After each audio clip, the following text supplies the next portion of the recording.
salaamaaleykum mbokki Sénégal mbokki diaspora bi mbokki yi nga xamante ni nekk ci 19 communes bu département bi de Dakar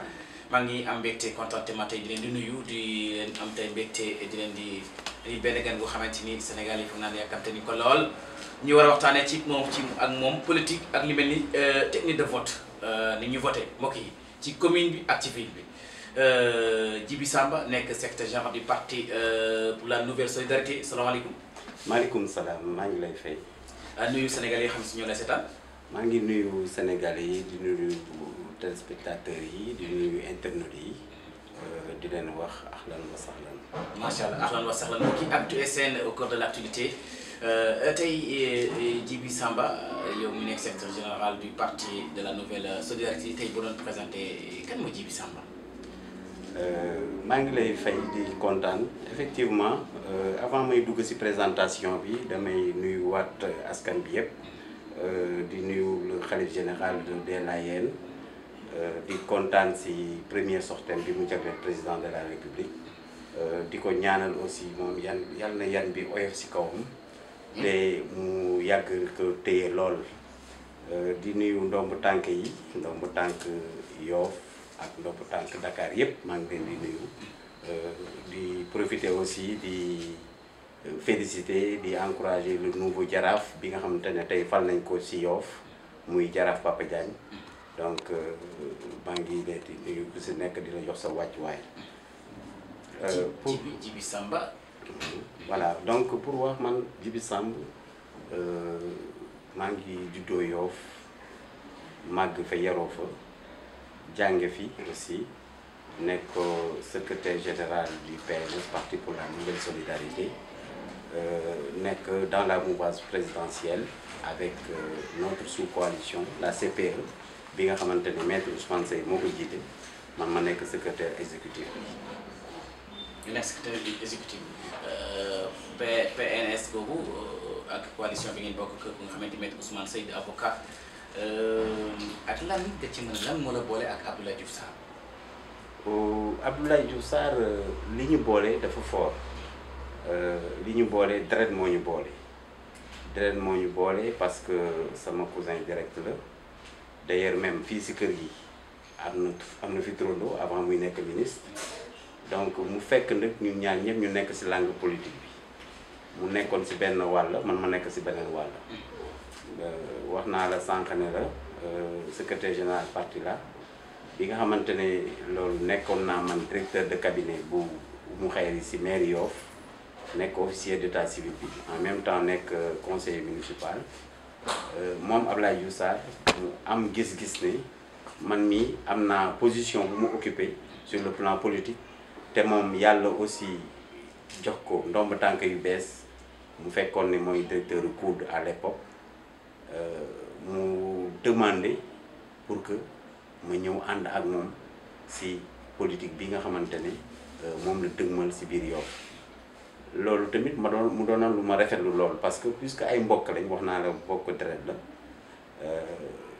ma amoon junj tamit parce que dañu amoon moom suñu benn maam muy yaay ci moom boo xamante ne suñu xarit la woon te daf ma junjoon lu mel nii daf na ma woon bés a ngi ñëw yow Ablaye Gueye moom Ablaye Gueye la ko doon wax di ngeen ànd donc moo tax bi mu ma tàllalee loxo rek ma xam ne dafa jot ma ne kon damay dem ànd ak moom sans condition donc loolu moom boole ak moom depuis qu'il fut COUD ba léegi yàlla bay ñu nekk àndin bu rafet. àndin bu rafet mbokki kooku mooy Djiby Samba comme ni nga ko waxee secrétaire général du parti de la nouvelle solidarité. ànd ci coalition boobu moom maître Ousmane Seye ànd ak Abdoulaye Diouf Sarr mu nekk ànd bu yàgg dañuy door na ci Abdoulaye Diouf Sarr te de liste coalition Benno Bokk Yaakaar ville de Dakar ndax décision boobu mu ñëwee na la mel yéen ñi nga xam ne yéen ànd ak moom na mu leen mel responsabilité boobu. mais loolu kontante bu rëy lañ ci am li tax mooy avant ñuy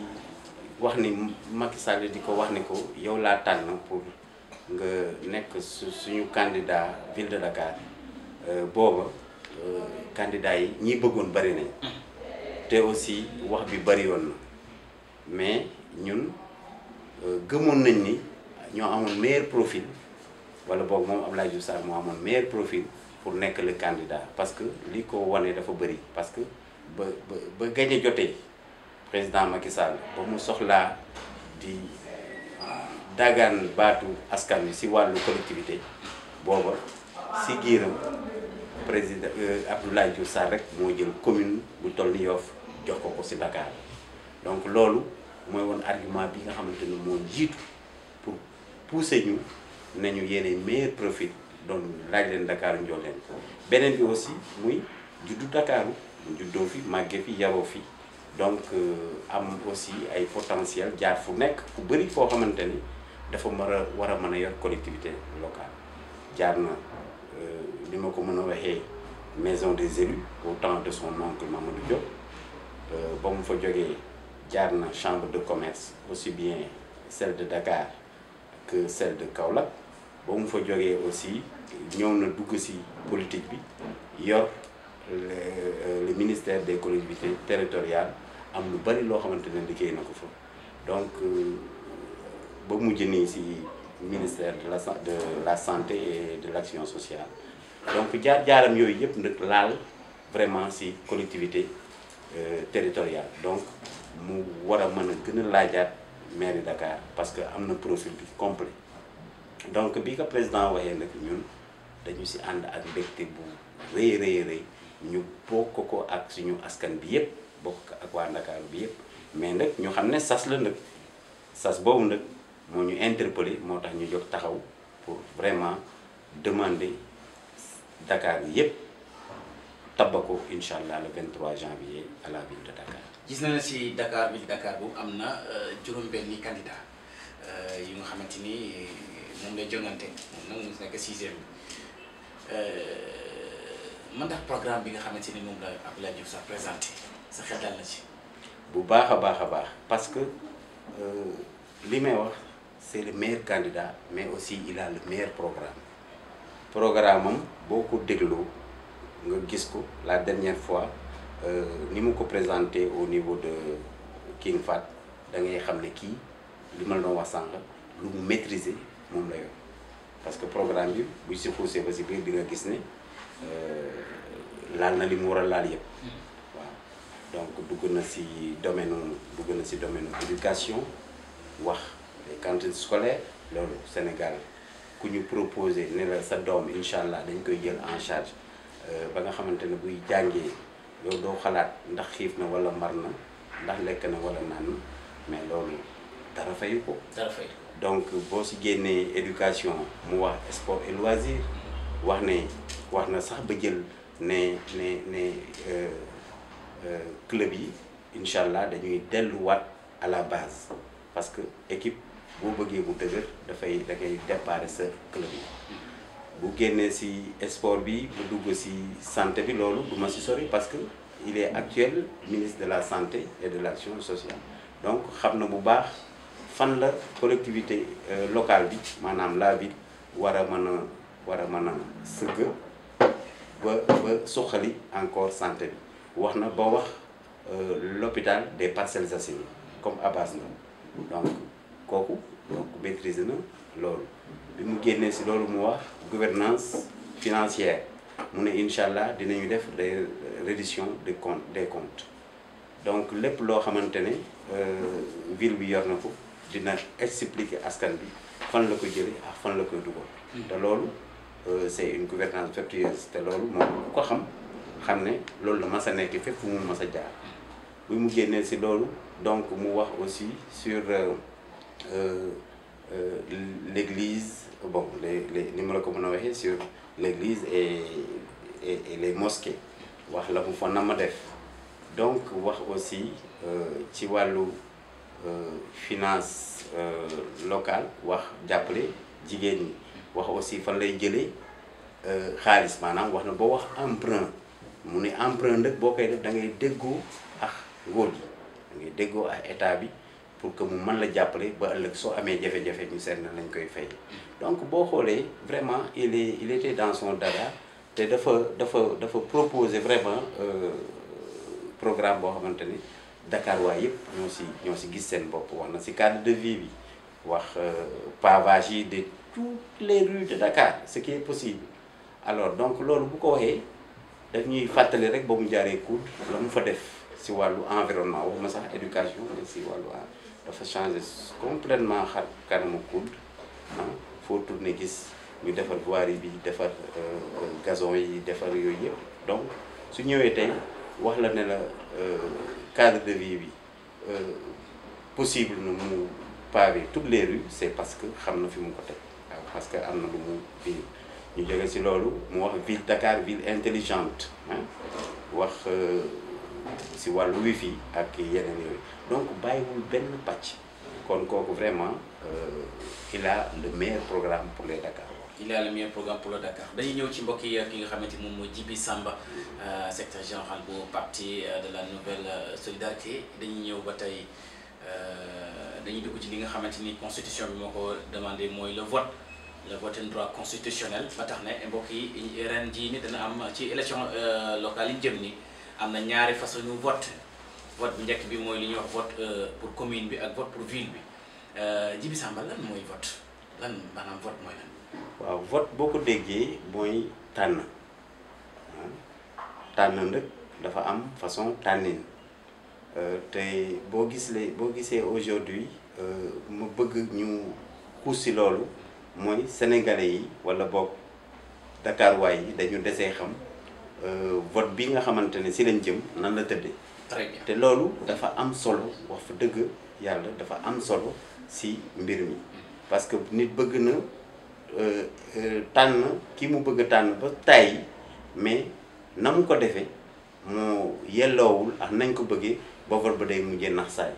donc loolu dañ si nar a perte ay voix yu bëri donc ñuy bañ loolu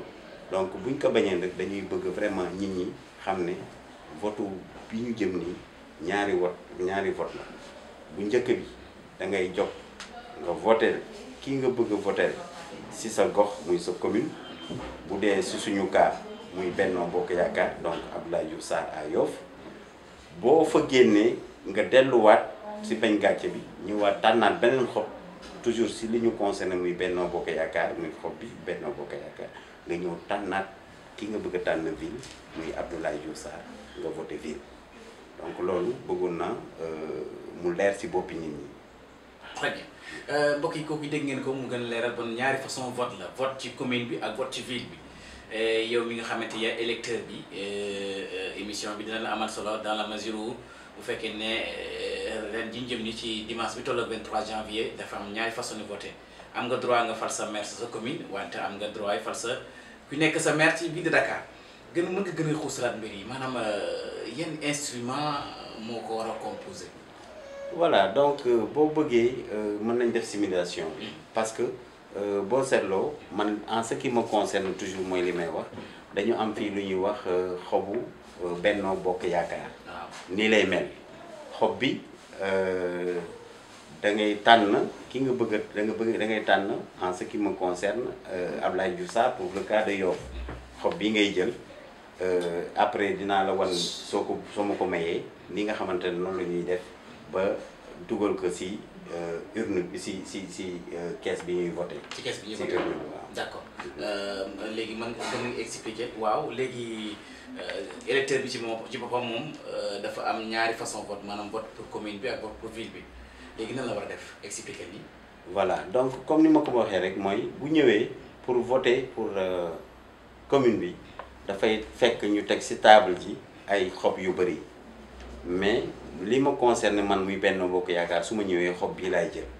xob bii nag bu ma ko jëlee dafa nekk liste kii dafa nekk scrutin majoritaire loolu moo may wan ne ma maa ngi ci commune bi donc bu boobaa moom laay jël tànn ko dugal ko si. si non d'abord dama koy dugal si. enveloppe bi nii lay mel nii lay tëddee ñu enveloppe bi dañu koy def nii nga xamante ne dañ si def élection locale du 23 juin. du 23 janvier 2022 léegi su ma jëlee xob bi ak enveloppe bi. soo ma ko mayee. su ma ko jëlee damay jël